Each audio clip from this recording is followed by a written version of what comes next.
Banjo પર જે રીતે રંગત આપી રહ્યા છે ધીરજસિંહ અબડા, મોરારી બાપુનું દર વખતેનું સંગીત, સત્સંગ, ભજન એમાં જે યોગદાન છે એમાં મોરારી બાપુ તરફથી જે દર વર્ષે જાહેર પદ્મ પુરસ્કાર આપવામાં આવે છે અને એમનું સન્માન કરવામાં આવે છે. આ સંગીતનું સન્માન છે, આ ભજનનું સન્માન છે.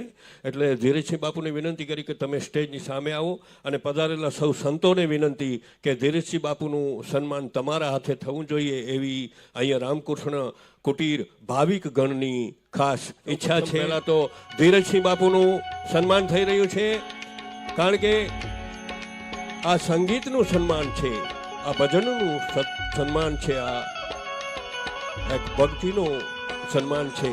તો આ તસવીર હંમેશને માટે યાદ રહે એવી રીતે આ તસવીર અને ફોટોગ્રાફી, વિડીયોગ્રાફી પણ થઈ રહી છે, કારણ કે આ સન્માન યાદગાર રહેશે. ખૂબ ખૂબ ધન્યવાદ. બોલો હરિ સાહેબ બાપુ કી, સોનલ માત કી, કલ્યાણદાસજી બાપા અને સમસ્ત સંતગણ.